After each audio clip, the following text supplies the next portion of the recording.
After sending out the telegram and cleaning out the desk, White Shark Hamilton relaxed completely. He was finally in the mood and had the ability to think about the details of what had happened to him. The first question that popped into his mind was, what about the bouncers outside? He propped himself up with both hands and walked heavily to the door. When he opened it to take a look, he found that several of his men were standing there unsteadily, telling each other jokes involving women. Hamilton's anger rushed to his head, but he soon calmed down. The muscles on his face twitched slightly as he pounded on the open door. Thump. The bouncers were startled and instinctively turned to look at the door. Boss, boss. Seeing who was making the sound, they hurriedly stood there and stammered. White Shark took a deep breath and asked, "Did you see anyone enter my room?" "Yes, Bardero." He said that there was a situation downstairs. The bouncers were confused by the question. "Boss, you were the one who let him in." As soon as they finished talking, they suddenly thought of other explanations and asked, "Boss, was something inside stolen?" Hamilton's expression sank, and he shook his head. "Don't doze off." Thud. He drew back and closed the door, leaving the few bouncers puzzled as they exchanged looks, suspecting that their boss was drunk. In the room, the tall and fat Hamilton frowned and started pacing back and forth. Bardero, Bardero, they saw Bardero, the guy, can he change into someone else's appearance, as a collaborator who helped pirates sell their loot and gather intelligence? White Shark Hamilton was no stranger to all sorts of sea rumors. The first thing he thought of was the former pirate Admiral Killangnose, who was said to be capable of turning into anyone. However, he quickly made more connections. It might not be this mystical ability. If it's really close to the description in the rumors, illusions, cues, and mental manipulation can all do similar things. There's something amiss. That fellow appeared refined and gentle on the outside, but he's inwardly mad and has terrifying strength. With the character he showcased, he should have knocked unconscious or killed anyone who had seen him before strolling to the door and very politely knocking on the door. If it's to avoid creating a huge commotion so as to not leave behind too much information or exposing secrets related to his sequence, then he could have used a more covert method. Like climbing through the window. Very contradictory. There's only one explanation for this contradiction. He was putting on an act. Was he disguising his personality or disguising his strength? Or both? When he thought of this, Hamilton suddenly stopped and put all the details together. That guy is a novice. His madness is a disguise. His strength is demonstrated by relying on some mystical item. Yes, that must be it. This can explain the contradictions. He didn't climb up the walls and enter through the window, because he's a low-sequence beyonder, and he isn't good in such aspects. The focus of his mystical item isn't in this domain in order to successfully enter my room. He was willing to lower his head and address me as boss, because he was purely relying on the mystical item. He wasn't too confident about himself and doesn't have enough pride and madness. He acted like a madman so as to match the mystical item's effects of generating horror in others. He created pressure to ask for information. This can also perfectly explain why he left just like that. The reason why he came to find me is because he obtained such a powerful mystical item. With his elevated ambition, he wants to capture and kill some pirates to make a fortune. Once he knew that I'm serving Silver Coin Viper Oda and Admiral of Blood's intelligence officer, Old Quinn, to the point of being involved with the Queen Mystic, he got scared and fearful. So he chose to leave after acting perfunctorily. He didn't dare to kill anyone. The more Hamilton thought, the closer he felt to the truth. He hurriedly set up the radio transceiver again and flipped through the passcodes and added a telegram to concisely describe his theories. He didn't believe that he was being targeted by a hunter, because everything that had happened was a result of the inflated ambition of a young man who simply had a fortuitous encounter. He also gave the corresponding characteristics of the target. Blonde, blue eyes, not crazy, and even a little timid. Possesses a rather mystical item that might allow one to change their appearance and create illusions. In consideration of the sense of horror, the latter is more likely to be true. He's just a novice who doesn't have much experience. He specializes in mimicking a powerful aura with the help of the item. He knows a thing or two about me, and he doesn't look like an outsider who's here in Demir Harbor for the first time. Tap, tap, tap. Hamilton stopped his finger and leaned back in satisfaction, his chair creaking under his weight. The corners of his mouth curled up a little, as though he had already seen the ending of that bastard from just now. It wouldn't end well for a fellow with a very low sequence despite possessing a powerful mystical item at sea. Many greedy sharks would rush towards him. When the time comes, I'll no longer have to worry about my problems being exposed. Under the night sky, the harbor was rather quiet. After leaving the Flying Fish and Wine, Klein made a detour in the distance. He first walked quickly before moving slowly, his pace gradually turning into a stroll. When he was sure that no one was following him, he turned his face back to Gem and Sparrow as he passed through the shadows. He stuffed the hem of his shirt into his trousers. He adjusted his sideburns and took out his gold-rimmed glasses, placing them on the bridge of his nose. It gave him a coldness despite his refined appearance. He began to rely on the stars to find his way back to the White Agate. As he walked, he let out a soft chuckle. Amidst the cold wind, he leisurely thought, I hope White Shark isn't that foolish and is able to see the flaws I left behind. The persona he had set out tonight was of a new adventurer who lacked experience and made mistakes. And this person, on the other hand, knew a lot about Demir Harbor and White Shark. He had a tempting mystical item on him which had messed with his mind, making him a little crazy deep down. Klein's initial idea was that pirates would wander around the ocean, and even the Navy would have a hard time finding them. If he could get more accurate information from White Shark, he could of course go straight to them. If that didn't work, his identity could be used as a bait to lure some knowledgeable pirates to a predetermined location to complete the initial hunt. When it was discovered that White Shark could contact Old Quinn, the intelligence officer of Admiral of Blood, Klein's plan was completed. His acquisition of the passcodes and the frequency spectrum had allowed him to monitor the corresponding situation and grasp the target's movement. Then, by interfering with the divination of others, he could, at the most appropriate time, use the combination of having a powerful mystical item and being a weak adventurer as bait to catch a number of big fish. Now, the problem I have is that I don't have the equipment to monitor their communications. It's basically impossible to buy it at sea. I'll have to use the world's identity to get Miss Justice or Miss Magician to buy one in Bagland. I'll receive the delivery via sacrificial ritual. This is the advantage of the Tarot Club. With this in mind, Klein sighed. Seeing a white agate in sight, he quickened his pace a little and found that Donner's family and Cleves were returning from another street. Cleves greeted him by nodding his head.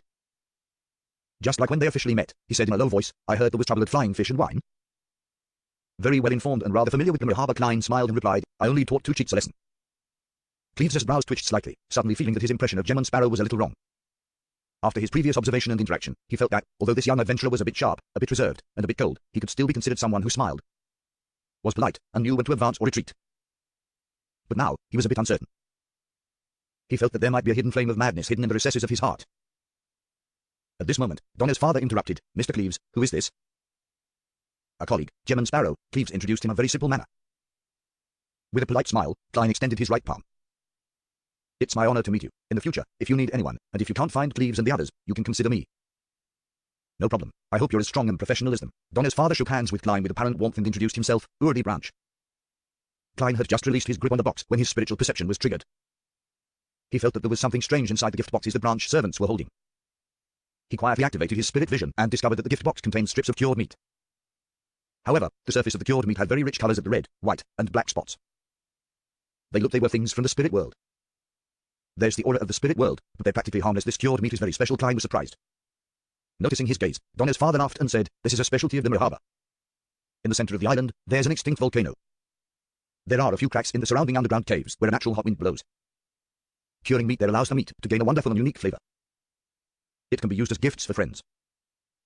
Mr. Sparrow, if you wish to buy some, it's not too late. Unique flavor, the taste of the spirit world. Klein had a rough idea of what was going on. According to theories in mysticism, the spirit world completely overlapped with reality without interfering with it. One had to rely on the strength of a beyond to open up a gap, but this wasn't an absolute situation. There were places in the world which had a spirit world being strong enough to slightly influence reality. In such regions, it was very easy for the dead to turn into water ghosts, zombies, and the like. There was also a non-trivial possibility that residences in such areas would have paranormal activity.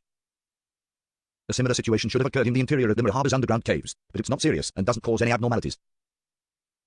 Only giving the cured meat a unique flavor, there wouldn't be any problems if one doesn't eat too much of this in one sitting. Klein responded with a smile. I'm not interested in cured meat. Only at this moment did he finally confirm that the cured meat that the bartender had previously served him was ordinary and nothing special. At this moment, the little boy, Denton, pointed at the moon in the sky and said, It's so very red. Yeah, Donner nodded in agreement. Very red. Klein looked up and saw that the red moon was no different than usual. Because a child's spirit is relatively pure, he temporarily possesses certain spirit vision powers after being tainted with the spirit world's aura from eating such cured meat. Would the children on this island be in a similar situation? Hey, this might be the source of the Mirror Harbor's folklore. Klein observed for a moment and found the answer. The group strolled back to the ship, moving up the gangway and arriving on the deck. Klein bade them farewell and went to the second-class cabin. Suddenly, his mind stirred and he once again activated his spirit vision. He saw the huge skeleton messenger appear in front of him and drop a letter. Pa. Klein stretched out his hand and caught the slightly heavy letter. The large skeleton messenger didn't stay, and it immediately disintegrated into a fountain of bones. One bone after another fell to the deck and disappeared, as though it didn't want to stay a second longer. With the letter firmly in his hand, Klein didn't lower his head to examine it. Instead, he instinctively turned around and looked at the wooden staircase leading to the first-class cabins. He saw Donner and Denton with their eyes wide and mouths agape, as though they wanted to scream at the sight of the scene, but everything they saw was over before they could make a sound. As a result, they even wondered if they were hallucinating. The children who eat the special cured meat in Demir Harbor gained temporary spirit vision to a certain degree. Klein's brows twitched slightly as he raised his left hand's index finger vertically and placed it against his mouth to silence the 2 young ones, just like he did while the Murdoch hunt was happening. The already rather tall Donner immediately raised her hand and covered her mouth. She nodded in fear and excitement, indicating that she understood. When she looked diagonally down, she saw that her brother was still in a daze. She quickly grabbed his arm and pushed his hand against his mouth. Cleves and Cecil sensed that something was wrong with them. They stopped and looked at Klein, but they discovered nothing.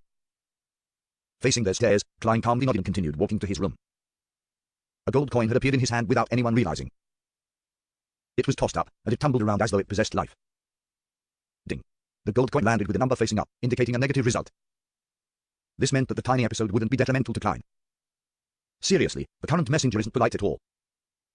It's not like the previous one who would tap my shoulder or nudge my body to give an advance warning, or just convert my surroundings into a spiritual world to prevent ordinary people from seeing him. Klein lampooned as he took out his key and opened the door. He sat down on the edge of the low bed, lit a candle with only half its length remaining, and opened Mr. Azite's response letter.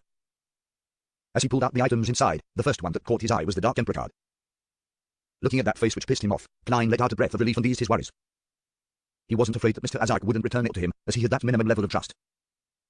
After all, the potion formula and corresponding rituals could be copied, and only the convergence properties of high-level materials couldn't be imitated.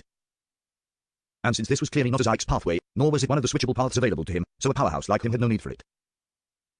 Klein was worried that the messenger would be robbed, losing the card of blasphemy, which would help him tremendously while in his spirit-body state. This wasn't impossible. The number of strange creatures in the spirit world was hard to count, so it isn't hard to end up having a few who were good at locating messengers and robbing them. The Dark Emperor card was returned along with the copper whistle from the Numinous Epioscope 8. After temporarily putting away these two items, Klein unfolded the important letter and read Azite's reply. That card that depicts the Dark Emperor reminds me of certain scenes. The tall as a mountain Blood Emperor who wore a red cape with his eyes being abnormally crazy, containing almost zero reasoning. He was on the brink of losing control. There was the true Dark Emperor who had revived. He sat on a gigantic throne, overlooking the land. When I looked up at them, I lost consciousness when the Blood Emperor looked at me. I should have, in some form, participated in the War of the Four Emperors, but the exact details still require me to recall them. Perhaps it was because of an injury from back then that caused me to lose my memories again and again as I repeatedly died and awakened. The legend of Death's treasure trove in the Berserk Sea doesn't ring any bells. Perhaps I'll be able to sense something and be naturally attracted to it when I travel to the southern continent by boat and pass through that sea. The experiences of the owner of that copper whistle resemble that of an Undying's ritual, but there are also clear differences.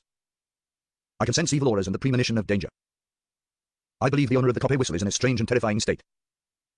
It's best that you don't blow the copper whistle and summon the messenger. This will bring extreme danger. We can make further attempts when I fully recover my memories and figure out what that experience really means. The feather left behind by the copper whistle's owner that you mentioned can be used in the domain of the undead. It's a unique material that's rich in spirituality. When I recall more, I'll organize the knowledge of some rituals and charms you can use with it for you. Speaking of this matter, I recall that you'd asked me about the method for ridding the mental corruption of a beyond characteristic. This will likely need more time. At the very least, I'm still a blank slate in this aspect. Also, I vaguely remember that in the southern continent, there are strange creatures called Vithurman. It's best to seal that card, otherwise, it might attract powerful enemies and many disasters. I can give you some techniques. This isn't too difficult. First, an improved wall of spirituality. As expected, the card of blasphemy has a convergence effect upon activation. It's a good thing that I've left it above the grey fog in the past according to Mr. Azite's descriptions. He shouldn't be an amnesiac death.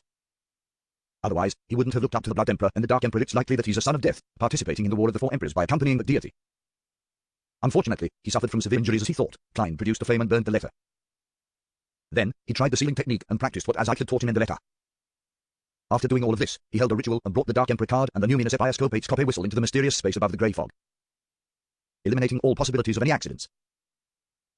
There was no doubt that Klein had no wish to suddenly meet the King of the Five Seas, Nast, at sea. Early in the morning, the sun rose above the horizon and dyed it golden. Klein went to the not-so-well-stocked second-class buffet cafeteria and ate 2 slices of toast with bacon and butter and drank a cup of lemon tea. After filling his stomach, he went to the deck to breathe in the fresh air and enjoy the beautiful early morning scenery. Then, he saw a drunk Captain Elland returning, his straight sword swaying. Thinking back to last night's incident, Klein came over and said without a smile, "Good morning. White Shark didn't cause you any trouble, right?" He should be able to determine that I'm a passenger of the White Agate. Dressed in a dark red coat, Elland took off his ship-shaped hat and laughed. This is his own problem. Actually, he wanted you to pay half the repair fees for the bar counter, but that isn't much. It's just a few sorry. I happened to win £6 last night and gave him some extra tips, and that was the end of it. Captain, are you afraid that a crazy adventurer like me would blow the whole thing up just for the sake of face, so you ended up choosing to bear the compensation? Klein was silent for a few seconds. I understand. Then, he turned and walked back to the bow, leaving 2 soft words, "Thank you." When Klein returned to his original position, he felt the sea breeze blowing against his face. He slowly let out a breath, feeling that it was too goddamn hard to force a persona. After enjoying the wind for a while, he was about to return to the cabin when 2 figures suddenly appeared beside him. They were Donna and Denton. Cecil, who was in charge of protecting them, was a few paces away. Dawn had obviously not slept well last night. Her eyes were puffy, and her face was gloomy, but she was in high spirits. She was obviously imitating Klein's taking in of the scenery, but her eyes were darting around nimbly. Just as Denton, who was in a similar state as her, wanted to speak, she spoke first. "Uncle, who was that last night?" As she spoke, she looked ahead without turning her head, but her body was trembling slightly, as though she was recalling the scene she had seen. It was a messenger. You can think of him as a postman. Klein also didn't look at the two little kids, as though he was talking about what he had for breakfast. Messenger? Denton almost lost control of the volume of his voice. The world is so huge, so there's bound to be some strange creatures in this world. Trust me, although this creature looks very ferocious and terrifying, it's actually very gentle and professional. It just sent me a letter on behalf of a friend who's far away. Klein explained slightly, trying to describe the 4-meter-tall messenger as pitiful, weak, and helpless. After a night of panic, and because she hadn't been harmed in any way, Donna was much calmer. Her eyes lit up as she said, "Well, that's amazing. It's like listening to a story." "Very cool," Denton also expressed his opinion. Then, he puzzledly asked, "But why didn't anyone else see it?" No one had any response. "That's because your hearts are pure," Klein smiled. This was a white lie. After all, he couldn't just say that it was a problem with the special cured meat. That would only make the two curious little fellows fail to resist making attempts. This way, ignoring the fact that ingesting large amounts of it would cause one to fall ill, just randomly having spirit vision activated was a very dangerous matter. Even though Klein could now sustain the consumption of his spirit vision for a long period of time, he ultimately didn't dare keep it open. Sometimes, seeing things he shouldn't have seen could lead to madness or death. "See, can we have a messenger of our own?" Donna asked, curious and excited. "That will depend on luck," Klein answered simply and calmly. He couldn't help but lampooning Whitley. "I don't even have a messenger of my own." In order to obtain a messenger, he had to design an accurate summoning ritual and prepare the corresponding spirit world creature contract. This was a specialized field of knowledge, and randomly doing so could easily summon something bad, so Klein didn't dare to recklessly try it. Yeah, Donna looked forward to it. Then, she said in a tiny voice, "Uncle, we'll keep this a secret for you." Beside her, Denton nodded solemnly. At this moment, a new passenger that intended to board in the Harbor carried his suitcase as he walked onto the deck. After sending the telegram, Blazing Knits considered that the captain might instruct him on certain matters. So he decided to cut the holiday short and await orders at the capital of the Roasted Archipelago. Through his own channels, he had obtained a ticket, put on a wig, blackened his eyebrows, and easily boarded the White Agate, waiting for the liner to blow its whistle. Sigh, as Emperor Cell said, capable people always have to do a little bit more work. As Knits walked towards the cabin, he looked around leisurely. Suddenly, he saw a familiar figure. It was a young adventurer in a black coat, gentle in appearance and mad in nature. He was standing at the bow of the ship, beaming at him like a gentleman. The muscles in Knits' face began to stiffen. Discovering a pirate who was worth 3,000 pounds aboard the ship in disguise, Klein immediately felt wary. He smiled to Denton and Donna, who were beside him, and said, "I've got a friend." He calmly walked towards the Rear Admiral Iceberg's fourth bosun, locking his eyes on the other party. The smile on Blazing Knits froze when he saw the young adventurer, with crazy blood flowing through his veins, slowly approach. He suddenly had a thought. "Run! Run as fast as you can. Do your best to escape. Even if I have to use beyond the powers and expose my identity, I have to flee immediately." In his eyes, the reserved and stern adventurer was a genuine monster draped in human skin. Just as Knits was about to make his move, he suddenly calmed down because he remembered what happened last night. The adventurer hadn't attacked him and had allowed him to leave. That is to say, he doesn't necessarily have the hostile intention of hunting me down. He can be reasoned with to resolve this crisis. Directly running away would only lead to conflict. Thoughts ran through Blazing Knits' mind. Relying on his rich experience, he forcefully controlled his legs and appeared to wait in place. Klein walked over, one step at a time, and smiled. "Good morning, we meet again." The gentle and courteous smile of his made the Knits shudder for some inexplicable reason. He pursed his lips and said, "Good morning." Klein maintained his persona, his expression turning cold. "What are you doing on the ship?" "Heading to the Roasted Archipelago," Blazing Knits, who was also considered a famous pirate, answered honestly. "Why are you heading there?" Klein calmly asked. The Knits forced a smile and said, "Waiting for our captain's orders. Perhaps there will be a mission arranged for me. He's probably going to chase me off the ship." In any case, there's a potential risk to have a pirate board a ship. After he finished speaking, the Knits speculated about the possible developments. For him, this was considered a pretty good result. At most, he would waste a ticket. Klein fell silent, so silent that Knits' hair stood on end. It was a full 5 or 6 seconds before he spoke again. "Which cabin do you live in?" "First class, room 312. The Knits raised the ticket in his hand to eye level. He didn't dare to look down for fear that the enemy would seize the opportunity to launch a surprise attack. Klein nodded indiscernibly. "Is there a servant room?"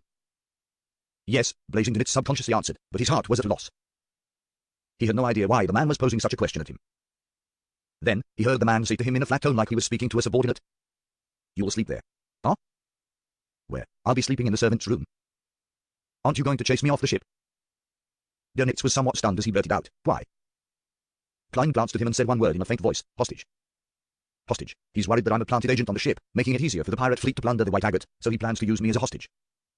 "That's reasonable. If it really is as he suspects, then it wouldn't stop the pirate fleet's attack even if I'm chased off the ship. It's better to hold me hostage to aid in the negotiations. Dodged. I hate this kind of arrogant, cold person who doesn't say much." They always only say a word or two, or even just an utterance, leaving me to guess the rest. If I'm really not his match, then I wouldn't even mix with such company. Why did I previously think that his temper matched my tastes? I must have been mad. Dönitz gritted his teeth as he thought. Fine, he exhaled helplessly. To your cabin. Klein maintained the perfect German Sparrow persona. Few blazing Dönitz carried his suitcase, reluctantly leading the monster draped in human skin to the cabin. They went to the upper deck and arrived at room 312. After opening the door, Klein took a quick look and found the place several times better than second class. The living room was about 30 square meters and was connected to a master bedroom and 3 servant rooms. It had a separate bathroom, a standard wardrobe, and a mahogany desk. Dönitz put down his suitcase and glanced at the servant rooms. He suddenly thought of an important question. Is the master bedroom going to be left empty just like that? The moment he finished speaking, he already knew the answer. It's mine. Klein smiled in a gentlemanlike fashion. As expected, to watch over me, Dönitz felt depressed. Klein paced on the carpet in the room and said while pointing to the door, "Come with me downstairs." All right. Dönitz was a little lost, unsure what the man was up to. The adventurer and famous pirate duo soon arrived at the second-class cabins and found Klein's original room. After opening the door, Klein didn't enter. He pointed inside and said to Dönitz, "Tidy the things on the desk and put them in the suitcase." "What? Tidy things? You want me to help tidy things up?" Dönitz was almost stunned. In a blink of an eye, he felt a surge of anger rush to the top of his head. How can I, Blazing Dönitz, Rear Admiral Iceberg's fourth bosun, a famous pirate with a bounty of £3,000, be driven like a servant? My dignity and my reputation won't allow me to accept such humiliation. Klein gave him a cold look when he saw that Blazing Dönitz was standing motionless like a petrified statue. Dönitz's body suddenly trembled. He took a deep breath and replied with a smile which looked worse than crying, "All right." Aggrieved, he bent over and entered the cabin that didn't have a very high ceiling, swiftly putting the items that were scattered outside into the suitcase. Without needing Klein to remind him, he placed the things in order, even more carefully than how he dealt with his own luggage. After doing all this, he carried the suitcase and followed Klein upstairs. Along the way, he always had the impulse to sneak attack the man's back, but in the end, he held back. After returning to room 312, Dönitz clenched his teeth, swallowed his saliva, and said, "How should I address you?" "German Sparrow," Klein responded succinctly. German Sparrow. Dönitz ruminated over the name inwardly, swearing that he would definitely not forget what had happened today. He vowed to let the man before him have a taste of something similar in the future. "Captain will definitely help me," he thought with anticipation. For the sake of his persona, Klein didn't choose the reclining chair. Instead, he randomly chose a hard wooden chair to sit down on. He leaned back in his chair, his body slightly hunched as he clasped his hands together, and said to Blazing Dönitz, "Tell me about the famous pirates you know of." "There are a lot of them," Dönitz replied, feeling somewhat stumped. He stood where he was, afraid to move, like a servant. Klein slowly curled his lips up and said, "Do it in accordance with the bounties." With that, he pointed to the chair opposite him. "Have a seat." With a sigh of relief, Dönitz hurriedly sat down. He suddenly felt that the man wasn't too bad. He was at least willing to give him a seat. Woo. The White Agate sailed out into the open sea and moved at a speed of 13 knots until noon. Blazing Dönitz, whose mouth was going dry from all the talk, was finally permitted to stop. He took his ticket and led Klein to the first-class dining restaurant. The restaurant was decorated elegantly, with violinists playing in the corner and barriers separating the tables to ensure the privacy of one's dining environment. After walking a few steps, Klein met Donna's family and Cleves. They occupied a large table and were waiting for the waiter to serve their dishes. Uncle Sparrow, because of their shared secret, the little boy, Denton, had changed the way he addressed him. Donna blinked, fully expressing her doubts. She clearly remembered that Uncle Sparrow lived in a second-class cabin and wasn't supposed to be in this restaurant. Klein waved his hand with a smile as a greeting, then he pointed at Dönitz and said, "He's treating." "Is that so?" Donna sized up Dönitz curiously, and they felt that the gentleman looked odd, especially his eyebrows which looked extremely unnatural. Cleves put down his fork and knife, and, after 2 seconds of silence, he asked, "Your friend?" Klein chuckled and turned his head to Dönitz. "What do you think the answer should be?" Dönitz gritted his teeth, then he forced a smile. "German won't save me."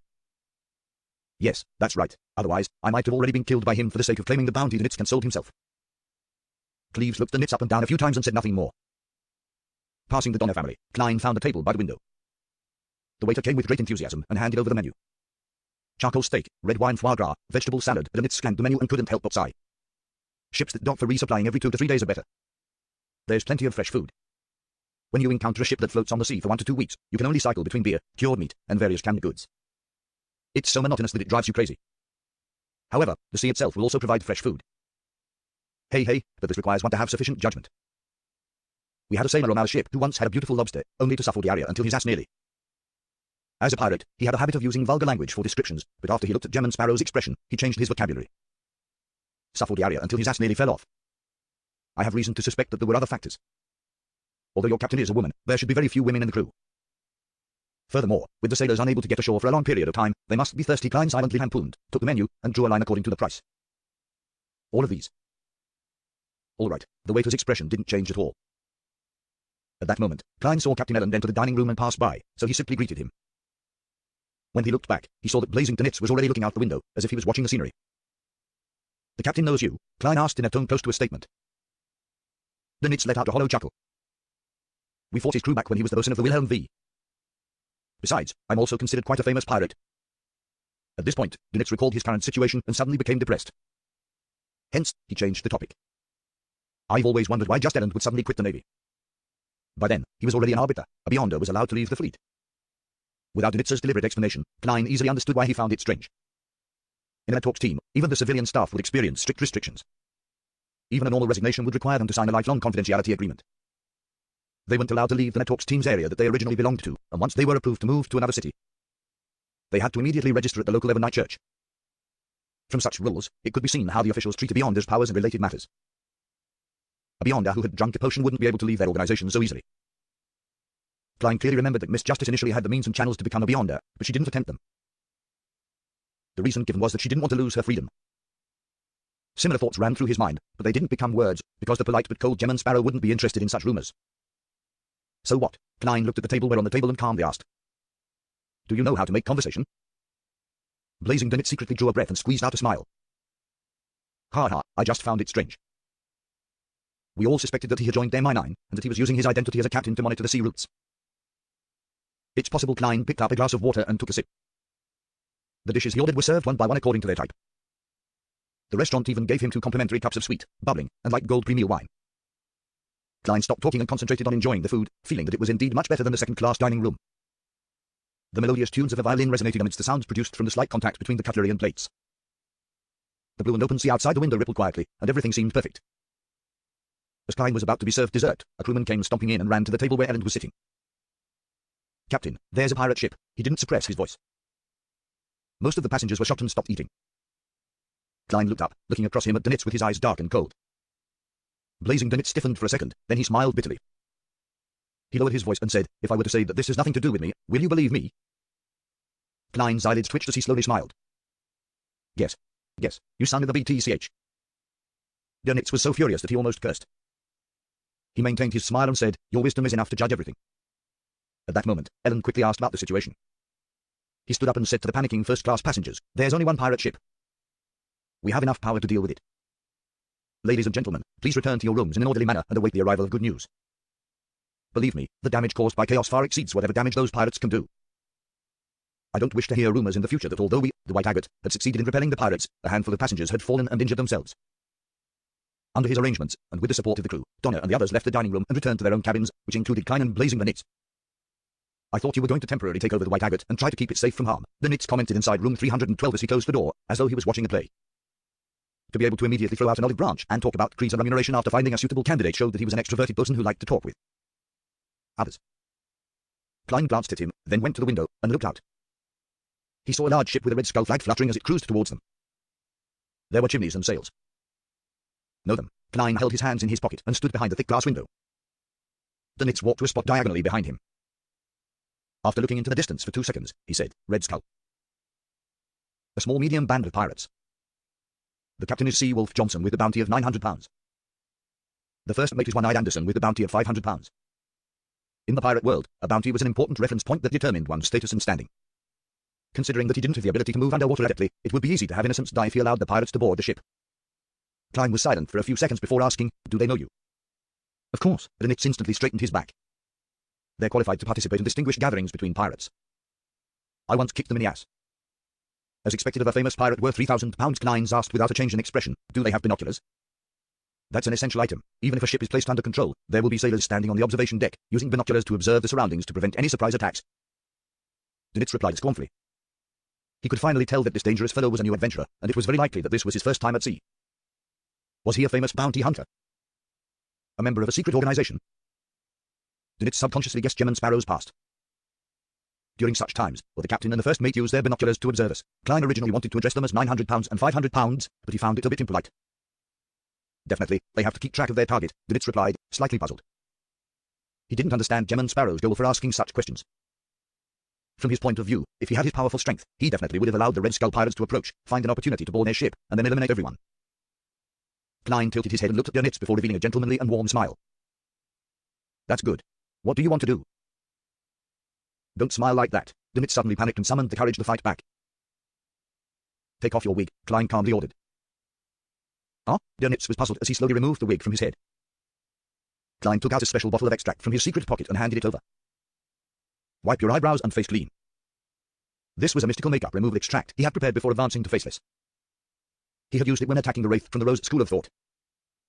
Although Klein no longer needed it anymore, he had been reluctant to throw it away. Dinitz was even more confused. However, he was unwilling to throw himself into an irreversible situation unless he was really attacked, physically. He had no choice but to do as he was told, removing the disguise on his face and restoring his original appearance. Putting away the small metal bottle, Klein opened the window and let the sea breeze pour in. Stand here and look outside, he pointed directly behind the window and said to Blazing Dinitz. Dinitz warily walked over in a daze and stood firmly behind the window. Klein observed for a few seconds, then he calmly said, You have two choices. 1. Crawl out and hang there in an eye-catching manner. 2. You get held by the collar by me and hung there in an eye-catching manner. What do you want to do? Dinitz blurted out. Klein revealed his amiable smile again. Show you to the pirates. I believe Rear Admiral Iceberg's fourth bosun holds sufficient weight to persuade them to retreat. No, don't do that. Dinitz subconsciously rejected the notion. He could imagine what the people from the Red Skull pirate crew would think when they discovered him. Either Blazing Dinitz had been captured, and there was a very terrifying powerhouse on the ship, or the ship was already being targeted by Rear Admiral Iceberg. And that other pirates were to immediately keep their distance. And the way I'm hung up decides which thought they would have, Dinitz thought sadly. Klein smiled even more genially. I'm a very easy person to get along with, really, as long as you do as I tell you.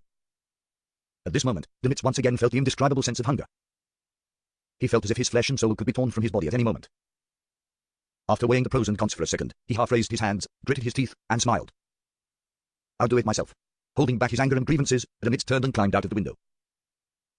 Using his balance and strength from years of experience, he hung himself off the cabin with his forearm.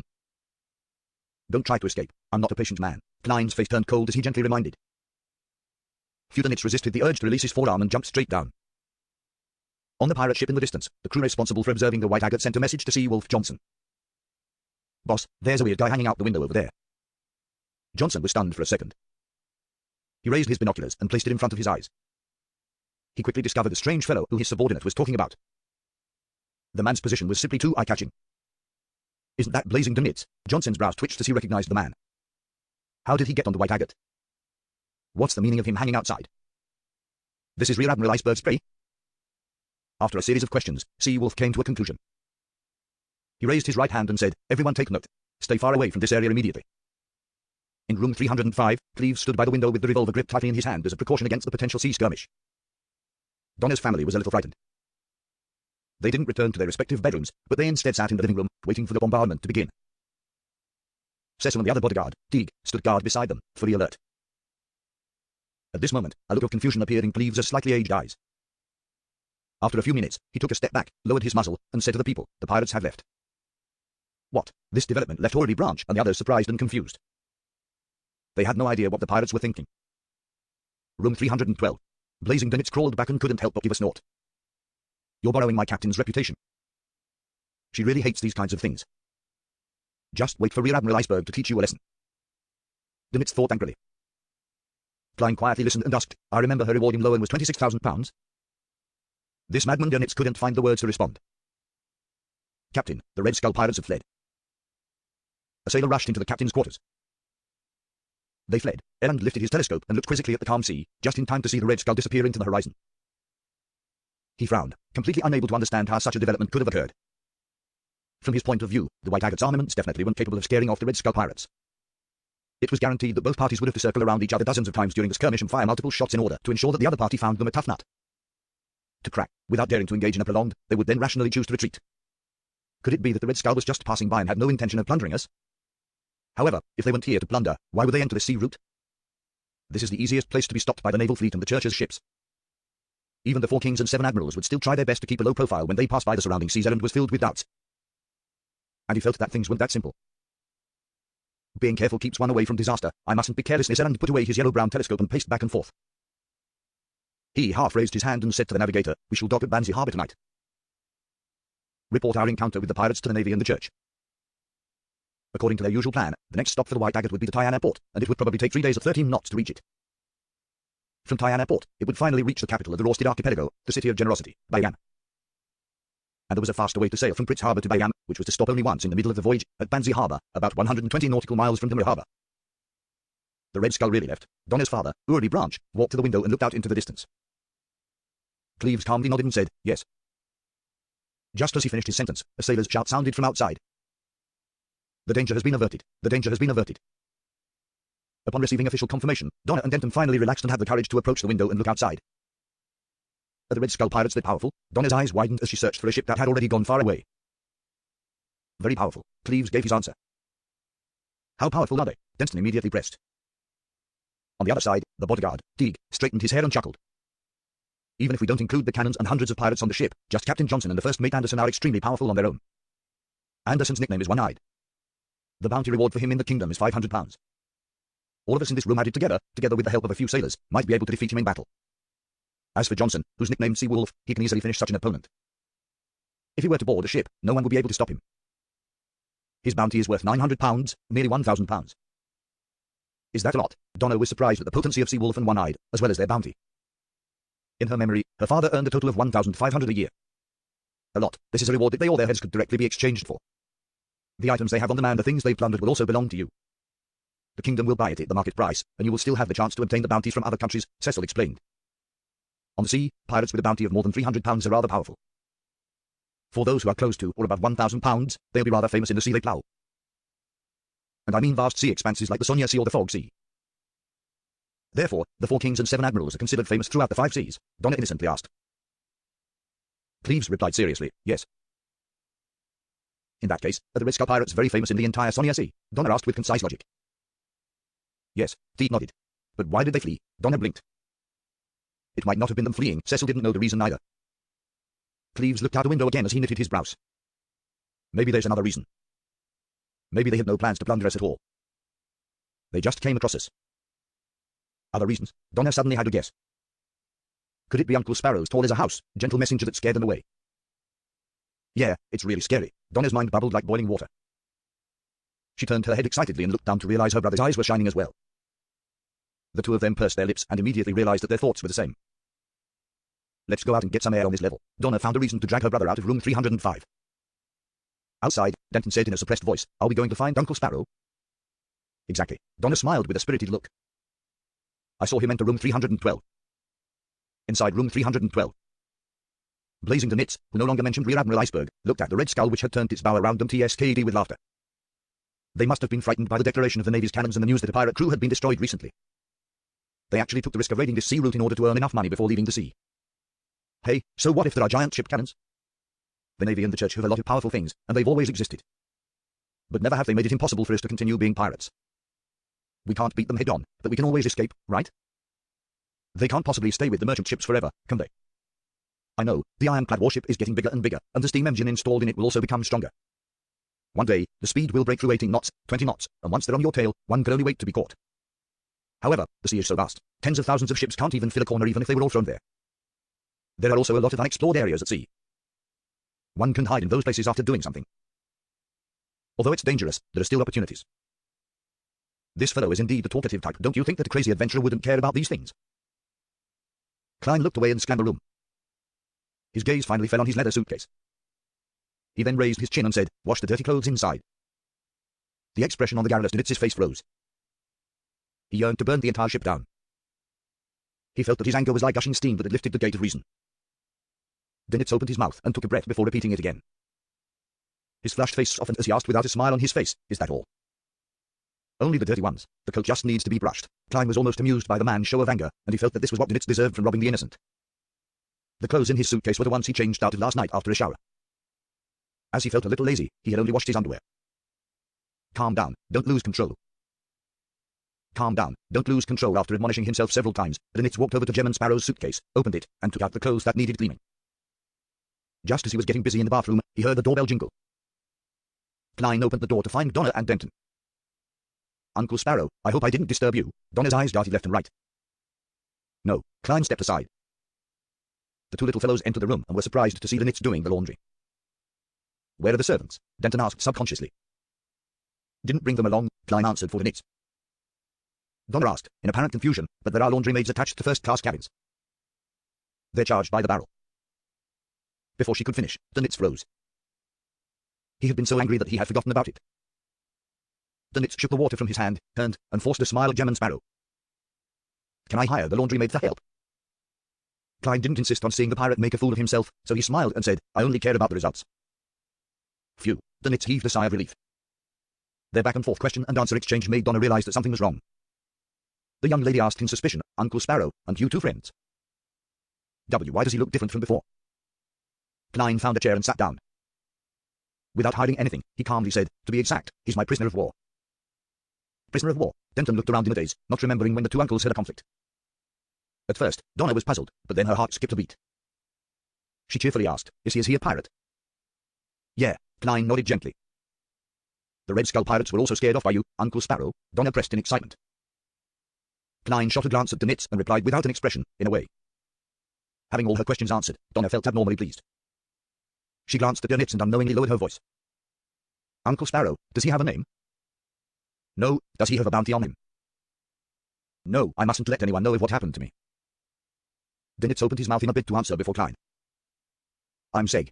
At this moment, Klein said with a fleeting voice, "The Nits." The Nits, Donna and Denton looked at each other without asking any more questions. The siblings didn't stay long and soon took their leave. They kept feeling that the pirates' eyes were fierce. When they returned to room 305, they saw that her father and Uncle Cleves were still in the midst of their discussion. Donna deliberately interjected innocently with a question. "A lot of people were talking about pirates just now. Someone mentioned the Nits. Is he very powerful?" "The Nits blazing the Nits. He's Rear Admiral Iceberg's subordinate, the fourth bosun of the Golden Dream," Cleves answered simply. Upon saying this, he suddenly turned silent as he retracted his gaze, seemingly in recall. "A pirate admiral's subordinate," Donna pressed out of curiously. "How much is his bounty?" Cleves returned to normal and said in a deep voice, £3,000. £3,000? Donna and Denton opened their mouths, little by little, almost forgetting to close them. "The captain of the Red Skull Pirates only has a bounty of £900, but the man who looks like a servant is worth £3,000? The siblings looked at each other, unable to utter a single word. At 6 p.m., the White Agate entered the harbour again. Banzi Harbour, Errand is very cautious. The Nits stood by the window, looking out at the darkened harbour and the tall lighthouse. Without waiting for Klein's response, he laughed and said, "It seems like there are some nasty legends here." Klein already had a basic understanding of Nits's character, so he didn't take the initiative to ask about the legends. He continued sitting in his chair and calmly looked at him. The Nits, who hadn't been interrupted, shook his head. "Legend is it that 300 years ago when the Lowen army first occupied this island, more than 500 soldiers mysteriously disappeared after a fog. Not long after that, a lot of bones appeared by the beach and on the mountain, and similar incidents happened several times. This continued until the Church of Storms built a cathedral here and sent a bishop. Although historians accredited the official start of the colonial era to when Rossel sent a fleet to find a safe route to the southern continent, in reality, for a long period of time before that, the countries of the northern continent had explored the surrounding seas and gradually colonized a few islands. The only difference was that these operations weren't systematic or wide-scale enough. Disappearing mysterious in the fog, bones appearing by the beach and on the mountains, Klein thought of the forsaken land of the gods for some baffling reason. According to Little Sun's description, there was no sun there, with only lightning in the night. Furthermore, when humans were surrounded by darkness without a sliver of light, they would encounter strange or terrifying events. Looking at the lighthouse that stood out in the setting sun, the Nits continued, and according to the tombs and murals excavated on the island, the natives here seem to have a tradition of cannibalism. This island experiences intense weather changes, making it often encounter earthquakes, storms, and heavy fog. Thus, the natives experienced disasters time and time again. In order to survive, they began worshipping a god of weather they created for themselves. Every year, they would hold 4 rituals.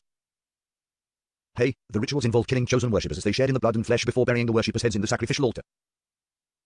However, a similar tradition has long since been replaced by the Storm's sacrificial ritual, and the original language of the natives has also disappeared. God of Weather, a conquered island that had once retained the tradition of live sacrifices, Klein made his preliminary judgment. The Nits retracted his gaze and casually said, "Because of these legends, there are 2 unique customs in Banzi Harbour. One is to close the door tightly on nights with heavy fog or huge changes in weather. They don't head out or respond to any knocking. The other is that they love the blood of all kinds of animals and have learned from migrating elves to add salt, solidifying the blood into strange lumps which are tender and fragrant when matched with the acrid condiments native to this land." "Isn't that blood cake?" Klein was stunned for a second, his eyebrows furrowing in puzzlement. Elves. According to the stereotypes he had formed in his previous life, elves were supposed to be elegant vegetarians. How could they research the correct method for eating blood, as well as the 100 methods involved in making blood cakes? "That's right. Rumor has it that many elves like solidified blood." The Nits spread out his hands in response. "Unfortunately, it's already very difficult to find such creatures who have good culinary skills. Little Son previously mentioned that the ancient god of the elves, Elf King, Sonithrim, wielded the authority of the storm. In that case, the elves should be a race equivalent to beyonders of the sailor pathway home, so it's not inconceivable that elves enjoy blood-related food perhaps. They even possess the attribute of being irritable as well. That's quite a scene to behold. Klein's thoughts raced, and he gradually turned his attention to bloodcakes. It's been a while since I ate that he suddenly had the urge to alight from the ship and taste the delicacy. At this moment, Donitz took the initiative to suggest. There's a green lemon restaurant here that's very famous. Pig blood is especially delicious. Do you want to try it out? He kept having the feeling that being alone in the same room with Jem and Sparrow was very dangerous. He was worried that this monster in human skin would suddenly go crazy. He should be more restrained in places with more people. Holy Lord of Storms, I hope this trip comes to an end as soon as possible. Donitz prayed without confidence. As a pirate, he also believed in the Lord of Storms, but he didn't have enough respect for the church. After hearing Blazing's suggestion, Klein, who already had such intentions, was immediately moved. However, the legends and customs Donitz had told him of made him feel a little uncomfortable. Thus, he took out a gold coin and performed a divination right in front of Donitz. The result was that there were no dormant dangers in Banzi Harbor for him. Klein looked at the gold coin in his hand without moving his eyes away for a few seconds. He still felt uneasy. As Donitz watched this scene, he suddenly understood that this monster in front of him was skilled in divination. This, even if I were to secretly flee, it would still be very easy for him to find me. Blazing felt a wave of depression as a faint sadness welled up in his heart. He had just recovered from his disconsolate mood when Klein suddenly stood up and walked over to the washroom. Before closing the door, Klein expressionlessly turned his head around and said, "You can use this opportunity to escape." With that, Klein slammed the washroom's door. Donitz spread his hands open and clenched them tightly, took 2 steps towards the door before coming to a halt. The unknown was the scariest. He didn't dare take the risk of creating conflict before he had any clear understanding of Jem and Sparrow's beyond their powers. But at least he's kind enough to me and hasn't actually hurt me. He'll likely let me go when we get to Bayam. Donitz's hopes of him getting lucky had taken hold of his mind. In the washroom, Klein pulled out a paper figurine, disguised it, and took 4 steps counterclockwise to head above the grey fog. He sat down at the end of the long bronze table, removed the pendulum from his left wrist, and wrote the corresponding divination statement. There is danger dormant in Banzi Harbor. He hung his spirit pendulum and adjusted his posture. After muttering a few times, Klein opened his eyes and saw the topaz pendant rotating clockwise. Furthermore, it was with a high amplitude and frequency. This meant that for Klein, there was a great danger lurking in Banzi Harbor. How could this be? This place was colonized by the kingdom for more than 300 years, and it has become an important port on the main trading route for over 100 years. There have never been any rumors of danger being spread. Could it be that several powerful pirates are cooperating to sack this port? No, those cannons defending the port aren't. Fisher. Klein frowned, performing another divination on whether he would encounter any pirate-related mishaps, but the answer was no. He fell silent for a few seconds, then he allowed his spirituality to envelop his body before plummeting through the grey fog. Returning to the real world, Klein pressed a mechanical button on a toilet, put away the paper figurine double, and went to the nearby washing basin to wet his hands with water. In this short period of time, he quickly sorted out his thoughts and decided to do his best to hide. His priority was to stay safe. Pulling out a tissue and wiping his hands, Klein opened the door and saw that Donitz was still standing in the middle of the living room. A pirate who was cautious to the point of being a little cowardly in a sense. Rear Admiral Iceberg's subordinates are all adventurers who are part-time pirates. Klein looked at him and calmly said, "To the first-class dining room." All right. Donitz didn't understand why Jem and Sparrow had suddenly changed his mind, but in the end, he chose to not raise any disputes. Walking down the gangway, Cleves suddenly said to Donna and the others, "Head to the Green Lemon restaurant first. I have some matters to do with Captain Elland. I'll join you soon." All right. Although Ruddy Branch was surprised, he wasn't too puzzled. Cleves was halfway aboard the ship when he met Elland with his straight sword at his waist. "I'm going to visit Jem and Sparrow." Cleves turned around for the first-class cabins after saying that. Elland was momentarily dazed, unable to understand his out-of-the-blue intentions. "There's no need to inform me that you're visiting Jem and Sparrow." Elland was startled for 2 seconds before he vaguely grasped the true meaning behind Cleves' words. "He's telling me so that if anything happens to him, it will be because of his visit to Jem and Sparrow, but if nothing happens to him, it means that his suspicions were incorrect, and there's no need to further disturb Jem and Sparrow any further." Elland stopped in his footsteps and said to the first mate beside him, "Wait 15 minutes. Thump, thump, thump. Klein and Donitz, who were on their way out, heard a rhythmic knock on the door. Donitz, who received a signal, hurried over and opened the door. It was Cleves outside. He looked at Donitz, who had disguised himself again, before turning to Klein and said, "Blazing Donitz." At lunchtime, he had found Jem and Sparrow's friend somewhat odd and familiar, but he hadn't connected the face to the picture on the bounty notice. It was only when Donnie mentioned Donitz that the inspiration struck him, making him realize that the two were very similar. As expected, Klein was about to nod and answer when Donitz said with a laugh, "My friend, you have the wrong person. Although I look like the famous pirate who's worth 3,000 pounds, I'm really not him. People have always had misunderstandings, bringing me a great deal of trouble." Klein raised his hand and covered his mouth. He almost laughed out loud and destroyed his persona. He restrained his expression and calmly replied, "Yes. Sigh my reputation." Donitz stretched his neck and looked at the ceiling. "What are the two of you planning?" Cleves drew in a silent breath and asked directly. Klein jerked his chin towards Donitz. "Watching over him. watching over. Cleves couldn't understand Gemma Sparrow's words. Sir, you must learn to make associations by yourself. Learn to infer on your own. You can't have me explain in detail. That doesn't match my persona. Confronted with the doubtful look in Cleves' eyes, Klein casually said, he boarded at the Mirror Harbor and I recognized him, so I decided to watch over him to prevent any accidents. After looking at Klein for a few seconds, Cleves nodded his head and said, will you be fine? Do you need any help? No, Klein replied quietly. Cleves glanced at the depressed Ernest and took a step back. Then, I'll take my leave. Just as he was about to leave, he was suddenly stopped by Gemma Sparrow. He heard the mysterious young adventurer say, with some solemnity, return to the ship as soon as possible. There is danger dormant in Banzi Harbor. In the Green Lemon restaurant, Donna had just laid out her napkin when she saw through the window that Uncle Cleves had arrived hurriedly downstairs. At this moment, the weather in the port suddenly changed. Strong gales rose up from all directions, causing the trees to sway back and forth. As expected of Banzi Harbor, the Weather Museum, Donna studied the outside scenery with interest. She saw a man in a black cloak trudging through the wind with a lantern in his hand. Seemingly sensing that he was being watched, the person turned his body sideways and looked up at the second floor of the restaurant. Then, Donna discerned his appearance and saw that the area where the person's head was supposed to be was empty inside the black cloak. There was only a bare neck with bright red blood spewing out of it. The person sunk his body back down, pulled out his cloak before continuing forward. Donna jerked back, her pupils constricting, her mouth half open as her scream reached her lips. If she hadn't seen the messenger before, then she would have long lost control of herself and staggered to her feet in terror, unconcerned whether she would flip over the tables or chairs. Fortunately, she was no longer the young lady who was completely ignorant of the matters of the sea when she first boarded the White Agate. Her voice had only become slightly sharper as she pointed outside the window and stammered, there's a zombie. A headless zombie. She used the most commonly seen zombie in folklore to describe the terrifying thing she had just seen. Cecil shot to her feet and rushed to Donna's side. She looked curiously out of the window where the raging wind was blowing and observed for a few seconds. There's nothing, she said truthfully. Donna shrank back, mustered her courage, and cautiously leaned forward only to see the trees outside swaying, with random clutter flying everywhere. There wasn't a single pedestrian. There really was someone there. He was wearing a black cloak, and he had no head. His neck was bleeding, Donna said while gesturing in an attempt to convince the adults in the room. Her father, Uri Branch, propped himself up from the table, went to the window, and looked out for a moment. Donna, you aren't allowed to read at Foss's Horror Stories anthology anymore tonight. But Donna felt aggrieved and wanted to defend herself.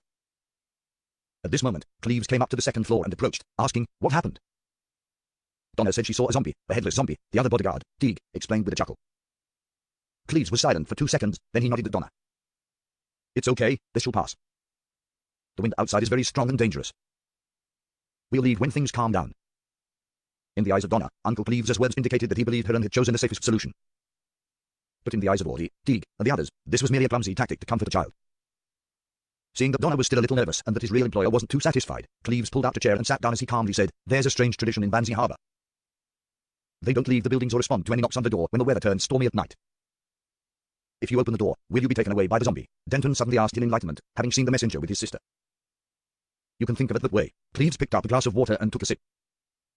So that's how it is. Donna calmed down, believing that she wouldn't encounter that horrible zombie as long as she didn't leave the restaurant. It was only then that she noticed that the surrounding customers had all cast their gazes over due to the commotion. Being stared at by so many people, Donna felt uncomfortable from head to toe. She instinctively wanted to lower her head to avoid everything. I didn't do anything wrong. I really saw it. Donna obstinately straightened her neck and looked around. She saw the gentlemen in tailcoats and the ladies in their beautiful dresses retract their gazes. She saw them lower their heads, pick up their spoons, and scoop the dark red blood blocks in their bowls to stuff into their mouths. Their lips were stained with a tinge of red. Their faces appeared pale under the light of the crystal chandelier. The contrast between the two made Donna feel an inexplicable sense of fear. She turned her head back and waited for dinner, secretly praying to the goddess that the gale would cease as soon as possible. Banzi Harbor Telegraph Office. As soon as Ellen and his first mate finished sending their report to the Navy, they realized that the wind outside was howling and that the nearby doors and windows were rattling. Really, the weather here is always so unstable. Ellen put on his boat-shaped hat and sighed with a laugh. His first mate, Harris, laughed out loud. Otherwise, how could they call themselves the Weather Museum? It's best if you don't head out. Legends say that you'll lose your head because of that. The telegraph officer's staff, a young lady with curly brown hair, reminded them in a slow voice. I know, but I've tried a few times and nothing happened. Without a care, Harris opened the door to leave. Ellen stopped him and thought for a moment. Will it be okay to go to the cathedral next door? Your telegraph office will be closing, right? No problem. The lady with the curly brown hair was still as slow as ever. Ellen nodded, opened the telegraph officer's door, and trudged toward the Storm Cathedral, dozens of meters away, against the gusts of wind that seemed to be capable of sweeping away a child. First Mate Harris, who was holding on to his hat, followed the captain as if to express his desire to rush directly back to the White Agate. However, the moment he opened his mouth, strong gales gushed into his mouth and his whole voice was miserably stuffed back into his mouth. After croaking for a while, he wisely shut his mouth and stopped making obviously unrealistic proposals. It was still 15 minutes to 7, and even in the evening, the main doors of the Storm Cathedral were still open for its congregation. The gale weakened significantly when it reached the area. At the very least, Elend and Harris no longer had to worry about their hats abandoning them. Upon entering the cathedral, they walked down the dark and solemn aisle. They stepped into the prayer hall and saw a man in a dark blue priest robe sitting in the front pew. He was quietly gazing at the huge storm sacred emblem, made up of the symbols of the wind, waves, and lightning, on the altar. Elend smiled as he moved closer, patting the familiar figure on the shoulder. "Jace, where's your bishop?" With that pat, the priest's head wobbled. Then, it fell forward, and with a loud thud, it fell to the ground, continuously rolling about. Blood gushed out of the priest's neck like a fountain, soaking Elend's face. A cold and damp feeling reached his heart, and Elend's eyes were blinded with a rich red color. All that was left in his line of sight was a world of blood, as well as a head that had finally stopped rolling and was staring upwards with a glazed look in its eyes. At 7:15 p.m., Klein and Donitz, who came out of the first-class restaurant, noticed that the wind which had been shaking the boat had calmed down considerably. After thinking for 2 seconds, Klein walked all the way to the entrance of the cabin and asked the crew, "Who else isn't back?" The crew member had seen this passenger enjoy the delicious Murdoch meat with the captain, so he didn't hide anything as he said. "Other than the Branch family and the Timothy family at the Green Lemon restaurant, all the other passengers have returned before the gale started. Hey, that place is quite far away, and it also takes quite a long time to dine there." "Oh right, captain and first mate went to the telegraph office, but they haven't returned yet." Klein nodded indiscernibly and returned to room 312 in silence. He stood by the window, looking at the waves that were stirred by the wind.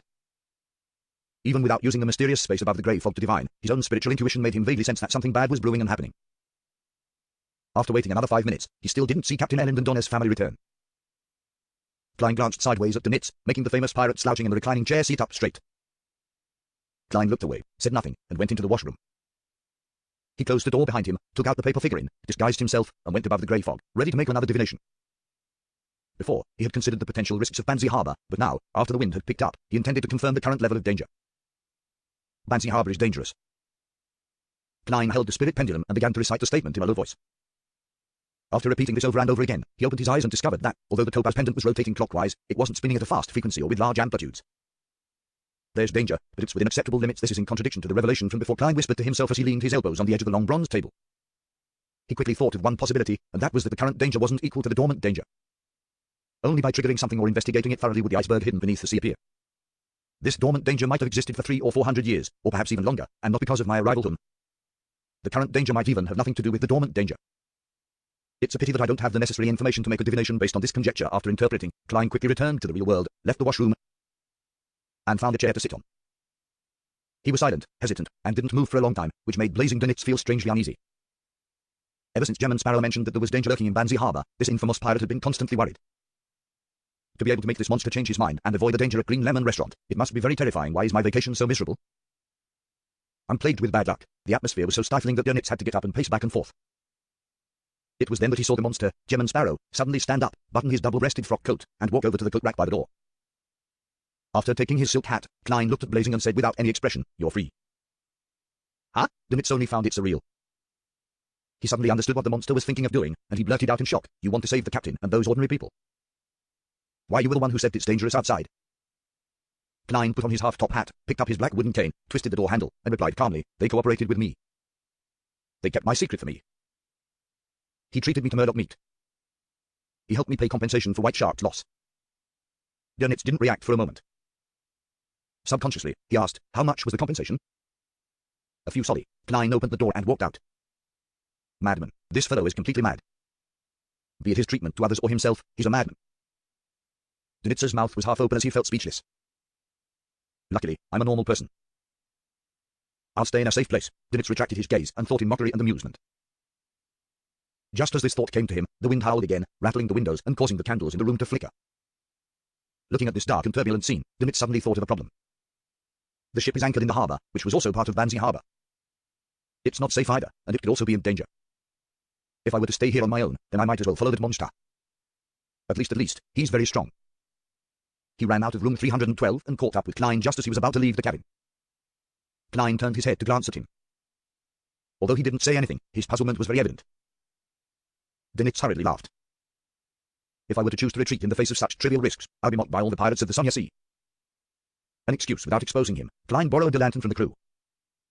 carrying the dim yellow lantern and holding his hard wooden cane, he walked alongside the boat and entered the dim port in his black suit. As Stonitz lamented, he followed closely beside him.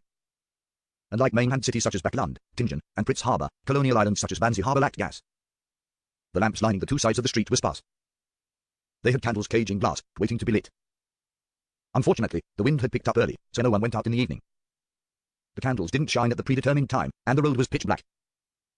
The faint outline of the crimson moon shone through the clouds. Compared to before, the wind was much calmer.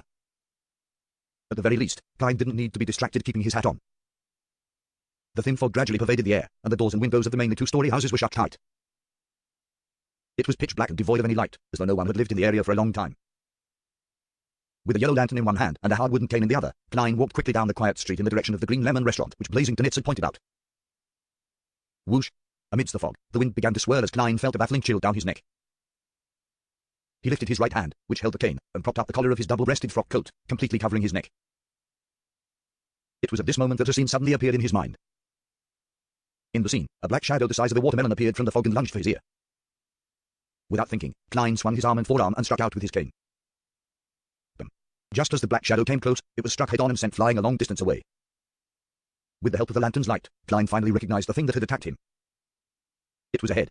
It was a head that had lost its body, a head that had its esophagus hanging down. The head floated in midair, its face resembling dried cheese with mildew all over it. There was a yellowish-green liquid flowing down its skin as it outlined the face's contours. There were only two black holes left where its nose was supposed to be. Its bulging eyes were mostly white without much black. Its lips were mostly rotten, revealing sharpened teeth mixed with blood. Dodged, Blazing Donitz silently cursed when he saw this scene, his heart trembling. Even though he had embarked on many treasure hunts and had fought many monsters, such a disgusting and horrifying thing was still rare. At some point in time, a classic revolver had appeared in his hand, and he was about to fire it with his elbow held down. At this moment, he saw a pure ray of light descend from the sky, landing on the somewhat stiff head. Ah! A blood-curdling screech rang out, and the shriveled and hideous head was quickly vaporized before dissolving into ashes. It didn't leave a single trace behind. How weak, Donitz subconsciously commented. Is this monster Gem and Sparrow, from the Sun Pathway? Doesn't look like it. He likely relied on what should be some sort of mystical item. I didn't even realize it just now, but Gem and Sparrow had already discovered the enemy and attacked. He really is very strong. Donitz quickly turned his attention to something else. Just as his thoughts were settling down, he saw a similar head fly out from the fog to his side from the corner of his eye. It was trying to bite his neck. Bang! Donitz calmly pulled the trigger. The brass bullet accurately hit the head covered in mold, shattering the head's globelle as it fell backwards and stopped in midair. Soon after, a crimson ball quickly expanded above Donitz's empty left palm, and a fiery light began to swirl. He leaned forward and dragged his arm before throwing the fireball, causing it to crash into the stiff head. The flames soared up as the head burned red. The skin on the head quickly charred, emitting a sizzling sound. However, it lunged forward with its mouth wide open, ready to bite Donitz's neck as though it wasn't affected. This turn of events was somewhat out of Donitz's expectations. He nearly failed to dodge in time, and he hurriedly rolled forward, barely dodging fatal damage. A bright scarlet color appeared on his left palm once again, but the flame didn't expand this time. Instead, it shrunk, layer by layer. Within a second, Donitz threw out the orange fireball, which was only the size of an eye, while dodging. The fireball was controlled by his spirituality. It drew an arc in the air and accurately flew into the mouth of the shriveled head. Boom! The fiery light flashed, and the explosion splintered the flying head from the inside out. Countless pieces of it, along with its blood, splashed everywhere. I finally finished it. Donitz rolled to his feet and breathed a sigh of relief. Only then did he realize that this monster, which only had a head, wasn't easy to deal with. Yet, Gem and Sparrow had killed one with ease. It's mainly because the beyond powers in the Sun Domain restrained such things, Donitz added scornfully in his heart. As he thought of this, he turned his head to the side and realized that Gem and Sparrow hadn't waited for him. With his cane and lantern, he was jogging into the distance, his black coat fluttering behind him slightly. Dodged. Wait for me, wait for me. Donitz's pupils contracted as he widened his pace to chase after the man. He didn't dare to stay on his own in the thin fog and dim surroundings. Inside the Green Lemon restaurant, Donna looked at the white porcelain bowl in front of her and the dark red blood cakes in it. She thought of the strange horror she felt when seeing the customers eating just now, as well as the blood oozing out of the headless cloaked man's neck. Her throat moved and she almost vomited. Donna decided to give up the delicacy, even though the fragrance had already seeped into her nose. She ate some salad and mashed potatoes without much thought and waited for the wind outside to die down. She felt the clock on the wall moving ever so slowly. Time passed by the second. The customers at the table paid their bills and left the second floor. The second floor became quieter and quieter as it turned emptier and emptier. Thud, thud, thud. Donna felt that the sound of feet on the wooden steps as they descended were frustrating. Finally, she noticed that the trees outside were no longer swaying, and the ground was littered with all sorts of junk. The wind has stopped, Donna said, pointing excitedly to the window. Her father, an important export merchant, Uri Branch, pinched his forehead and growled, "Where's your table manners, Donna?" But just as Donna was about to argue, Cleves raised his palm and pressed it down. "It's 7:40 p.m. and we're almost done with dinner. Let's head back as soon as possible." There are many nasty legends about the night in Banzi Harbor.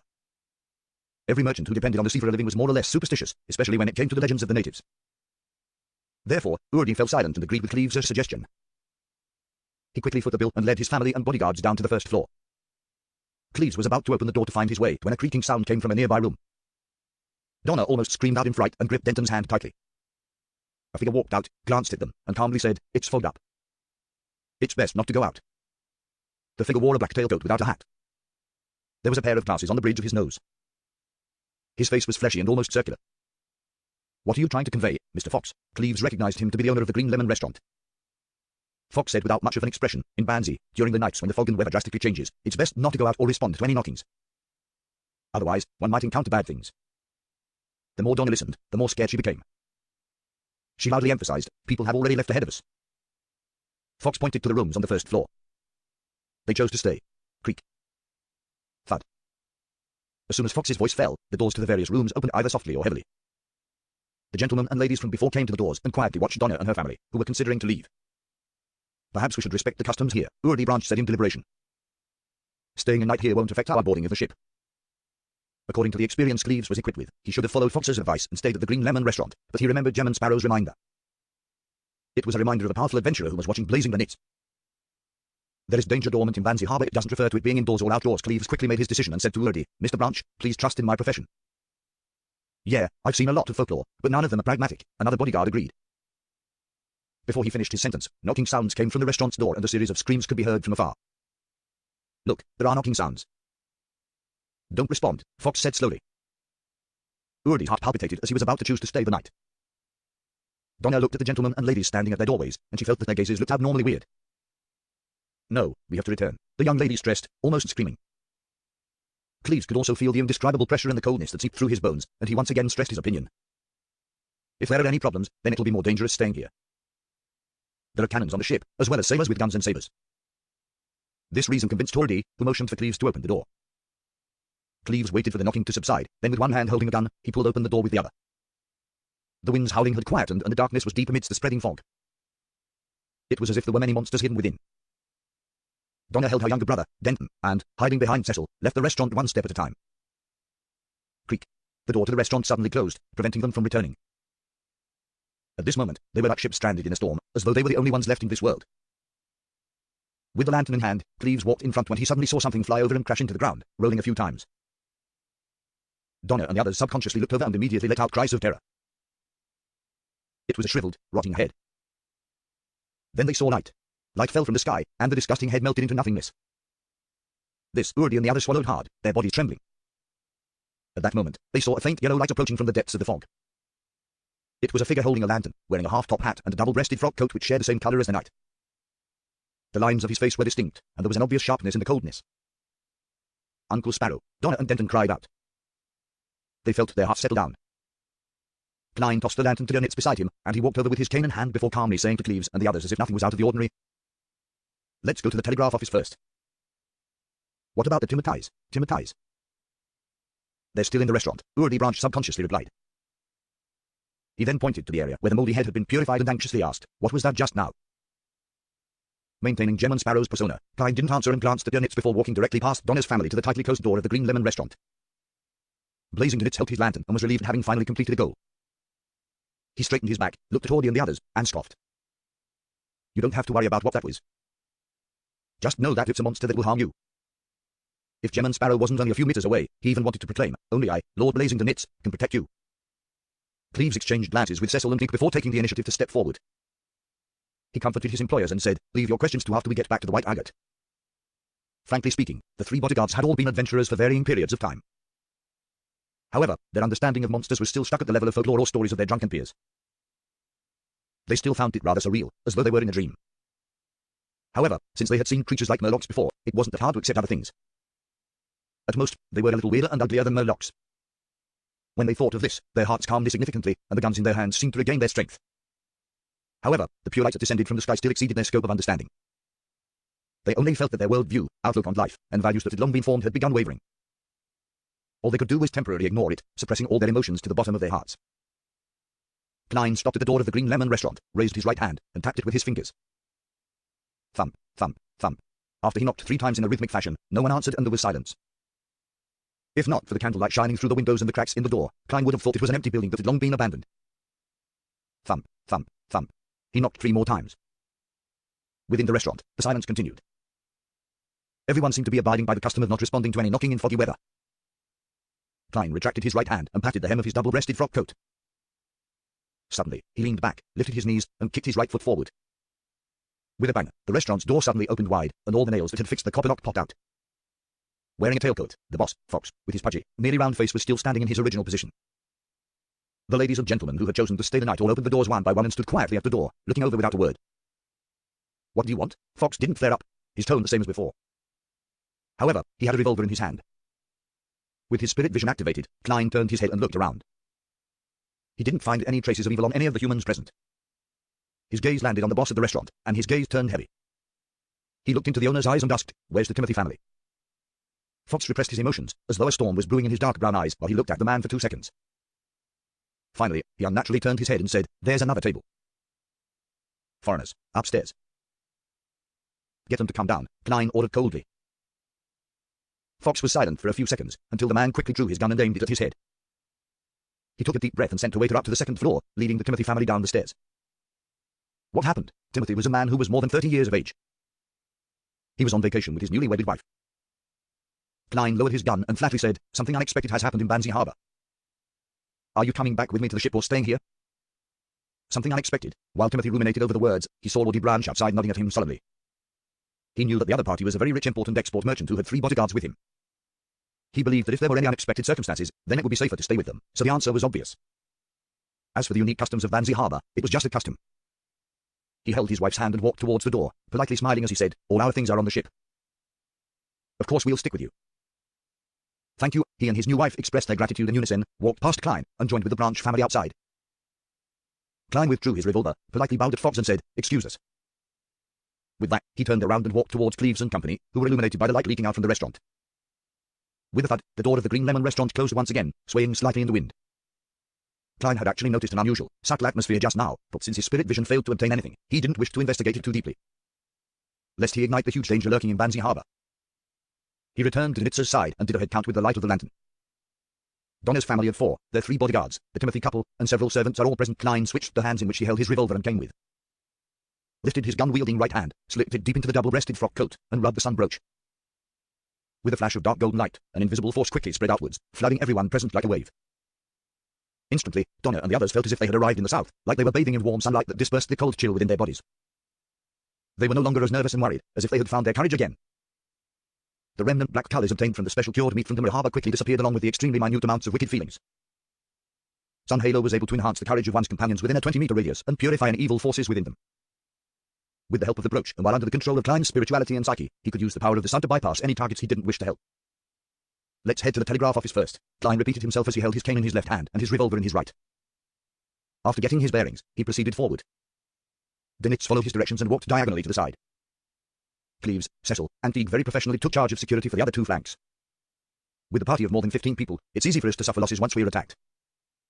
Moreover, only Blazing can truly be considered a helper. What should I do? Thinking back to the monsters he had encountered, Klein suddenly slipped the revolver back into his underarm holster and handed the cane to his right palm. He reached into his pocket with his left hand and removed the wall of spirituality around an iron cigar case. He took out Isaac's copper whistle and held it in his hand, occasionally tossing it up. He believed that such an action would divert the attention of the undead monsters, which only had one head left from the others, leaving the brass, ancient whistle as the only thing in their eyes. This way, I don't have to worry about not being able to rescue them in time. That's the effect of it, Mount 1. Klein sighed and quickened his pace. At this moment, 3 shriveled heads covered in mold flew out from the thin fog in front of him. They charged towards Klein from different directions like arrows, completely ignoring the existence of the other delicious meat. 3. Dinitz's pupils contracted, a little worried that Gem and Sparrow would end up flustered, but he also looked forward to seeing his true strength. 3. Klein calmly shook his left hand and threw Isaac's whistle into the air. The heads with esophaguses hanging down from them immediately drew an arc and headed for their primary target. Klein took a step back and, without any expression, raised his hand and squeezed the sun brooch. All of a sudden, dense golden flames were produced where the copper whistle was as a holy aura was emanated. Fire of light. The three skinny heads let out miserable shrieks at the same time, turning into dust under the golden light. Klein took 2 steps forward and reached out to catch Zeit's copper whistle. That can actually work, another mystical item. The Nits froze for 2 seconds, flabbergasted at how easily the assault had been resolved. At that moment, Timothy and his wife also clearly saw what the things which were attacking them looked like. One of them turned pale from fright while the other asked, flustered, what was that? Donna immediately turned around and nodded seriously. Leave your questions to after we get back to the White Agate. With that said, she put her finger to her lips, mimicking Uncle Sparrow's meaning of silence. Remembering the holy aura displayed by the young man in front of him, Timothy swallowed hard and pulled out his wife's hand. He fell silent while remaining alert, and his servants had no choice but to obey upon seeing this. The group continued on through the moonlit streets. The lights of the houses on either side of the streets were extinguished, leaving only darkness behind the oriel windows. Donna felt as if pairs of eyes were following her and the others, but for some reason no one showed up. They must all be afraid of Uncle Sparrow. She held her brother's hand tight and walked amidst the protective circle of her parents. Suddenly, a figure appeared at the side of the street. He wore a black cloak and leaned forward, revealing a neck that was still bleeding. There was nothing above the neck, with the interior of the cloak reflecting the moonlight. Gasp. The headless figure let out a beast-like growl that sounded like gasping as it rushed towards Klein, stomping on the street to the point that the ground slightly shook. A spot it passed by just happened to be in Nitz's path. This infamous pirate cursed and flung an orange-yellow fireball which had been repeatedly compressed from his hand. Boom! The fireball exploded, causing the headless man to retreat several steps. His clothes were tattered, and his skin quickly charred while his cloak was set on fire. However, to the monsters that had already lost their lives, this wasn't a serious injury. And in that instant, with a crisp crack, the scarlet flame on the black cloak suddenly soared into the air, as if it were blooming. Klein, in his coat, jumped out of the flames, borrowing the momentum from his fall and his own strength in order to stab the cane he held in both hands directly into the headless man's neck. Splat. The cane sank into the headless man's body and emerged from his crotch. Klein's back muscles bulged, forcefully throwing the headless monster to the ground. Taking advantage of this opportunity, he stood behind the monster and continued to grip the cane tightly while he poured his spirituality into the sun brooch. He had already used his spirit vision to determine that holy light summoning, cleave of purification, and fire of light were all unable to deal with this blackish-green monster in a short amount of time, so he could only use another method. 5 seconds, 4 seconds, 3 seconds. The headless man struggled with all his might, but like a snake, he fell to his knees and was firmly nailed to the ground by the cane. 2 seconds, 1 second. Klein opened his mouth and spat out a word in ancient Hermes. Sun. Specks of radiance appeared and turned into water droplets that sprinkled over the headless man's body. Sizzle. When the blackish-green gas was emitted, Klein let go of his cane and took 2 steps to the side. Within the sparse rain, the headless man continuously twitched before finally calming down, eventually melting into a pool of blood. No beyond the characteristics, this means it's not the real enemy. At most, it can be considered as a creative servant. Klein withdrew his cane, turned, and walked back to the group. So cool. Denton let out a belated cheer. Donner's eyes sparkled. He was still borrowing the powers of the mystical item, however, his phasing away during the flames has indicated his true strength. He really isn't easy to deal with. Blazing Nitz retracted his gaze, feeling that his decision not to mindlessly run off had been extremely wise. 7 or 8 minutes later, the group that cleared out 2 more waves of monsters arrived at the Banzi Port's telegraph office. Cleves took the initiative and knocked on the door. Who is it? A gentle female voice came from inside. We're looking for the captain of the White Agate, Mr. Elland, Cleves answered through the door. In the quiet night, the woman's voice spoke at a moderate pace. He and his first mate went next door to the cathedral. The person speaking sounds odd, or is she like that only on similar nights? Klein flicked a gold coin and confirmed that she wasn't lying. As they were preparing to leave, the female voice in the telegraph office hesitated and said, Can you guys help me take note of someone? He's my colleague. He went out before the wind started tonight and never came back. His name is Pa of Aucourt. Pa of Aucourt. Cleves didn't directly answer the woman behind the telegraph officer's door. He turned to glance at Gem and Sparrow, waiting for his decision. In the eyes of this former adventurer, it was a difficult task for 15 people to get back to the White Agate safely. They couldn't and shouldn't be distracted by helping her search for someone. However, he was well aware that the current pillar of support was Gem and Sparrow and Blazing the Nits. They were the only ones who had the right to decide on the matter. Klein remained silent for 2 seconds, then he spoke in a measured voice. What does he look like? He believed that having more information would help him escape this strange, foggy city, so he casually asked in passing. As for whether he would help take note of the person's whereabouts, it all depended on what happened next. While inquiring, Klein also warned himself not to pursue the matter too deeply or else it might risk triggering the danger dormant in Banzi Harbor. Between understanding the situation and avoiding the risks, he had to engage in a balancing act, no more, no less, without leaning too far left or right. This might be an easy or difficult feat, because no one knew what would happen once he took the step. He could only judge based on his experience and intuition, and he could fall into a pit at any time. This left Klein highly stressed as his mind whirled at an unprecedented speed. In the dense darkness and thin fog, the telegraph officer's door remained tightly shut. The woman inside paused and said, He's a very handsome man. He has 2 eyes, 2 ears, a nose, and a mouth. Why does this answer sound so scary? Is there something wrong with this woman? According to the customs of Vanzi Harbour, she shouldn't have even responded. Blazington Nitz had the urge to kick open the door, rush into the telegraph office, and check the situation inside. It was at this moment that he saw Gemma Sparrow put his hand on his hat and turn to the side. Storm Cathedral. Klein briefly stated their destination. He didn't bother with whether there was anything wrong with the woman at the telegraph office. It was just like how he didn't delve into the secrets of the owner of the Green Lemon restaurant or the customers who had chosen to stay the night. The wind was getting lighter, and the fog was thinning. The candlelight from the cathedral was shining through the narrow windows high above, like a beacon in a storm. After Klein used sun halo again, Donna and the others regained some of their courage, like people who had fallen into the water and desperately grabbed on to the last straw. They hurriedly walked on the empty streets in silence. Soon they arrived outside the Storm Cathedral, but the doors were shut tight. Glancing at the Storm sacred emblem on the door, Klein raised his hand and knocked 3 times. Thump, thump, thump. A vigilant male voice immediately came from behind the door. Who is it? Gemma Sparrow, Klein replied straight away. He could already tell that it was Captain Elland. Why are you here? Elland asked again without opening the door. Klein raised his cane and calmly said, you helped me pay White Shark's compensation. After a moment of surprise and amusement, Elland made an initial confirmation that was the real Gemma Sparrow outside. At the very least, even a monster adept at disguising wouldn't have known something that was privy only to the two of them. He still felt hesitant until Cleves, Uri Branch, Donna, and company sounded out in succession. Only then did he relax and allow his first mate, Harris, to unlock and open the door. A heavy clunking sound rang out, and Klein saw Elland in his boat-shaped hat, sword in one hand, and musket in the other. Something happened here too, he keenly asked, based on his conclusion from the situations from before.